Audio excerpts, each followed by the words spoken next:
প্রথমবারের মতো নির্বাচিত সিলেট ২ বিশ্বনাথ ওসমানী নগর আসনের সংসদ সদস্য তাহসিন রুশদীর লুনা নির্বাচিত হবার পর বিলেত সফরে আসলে তার সম্মানে এক মতবিনিময় সভা আয়োজন করে কার্ডিফ বাংলাদেশি কমিউনিটি। বিস্তারিত জানাচ্ছেন মুস্তফা সালেহ লিটন।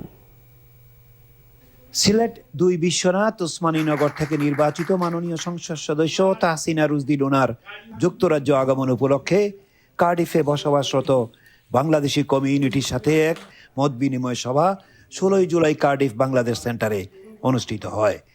কার্ডিফের বিশিষ্ট কমিউনিটি সংগঠক ব্যবসায়ী আনা মিয়ার সভাপতিত্বে সাবেক যুবদল সভাপতি খলিলুর রহমান ও সাবেক যুবদল সাংগঠনিক সম্পাদক মাহমুদ আলীর পরিচালনায় বিপুল সংখ্যক মানুষের উপস্থিতিতে প্রধান অতিথির বক্তব্যে সংসদ সদস্য লুনা বলেন, দীর্ঘ ১৬ বছরের গণতন্ত্রহীন স্বৈর শাসনের কারণে বাংলাদেশ পিছিয়ে পড়েছিল।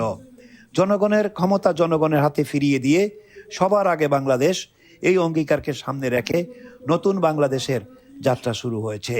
তিনি আরো বলেন, প্রধানমন্ত্রী তারেক রহমানের নেতৃত্বে নতুন প্রজন্মের জন্য একটি শক্তিশালী, নিরাপদ ও সমৃদ্ধ বাংলাদেশ গড়ে তোলা হবে, যেখানে প্রতিটি নাগরিকের নিরাপত্তা ও অধিকার নিশ্চিত করা হবে।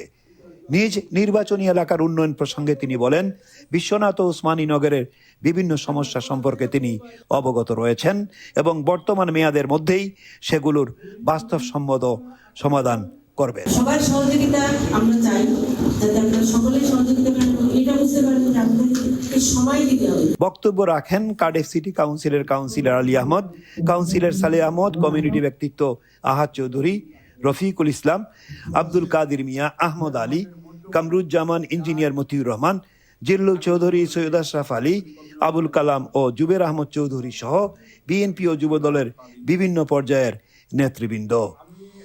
বক্তারা সাবেক সংসদ সদস্য, বৃহত্তর সিলেটের জনপ্রিয় নেতা এম ইলিয়াস আলীর গুমের প্রকৃত রহস্য উদ্ঘাটন এবং তার সন্ধানের বিষয়ে জাতির সামনে সত্য তুলে ধরার জন্য সরকারের প্রতি আহ্বান জানান। Mustafa Saleh Liton, channel S news, Cardiff.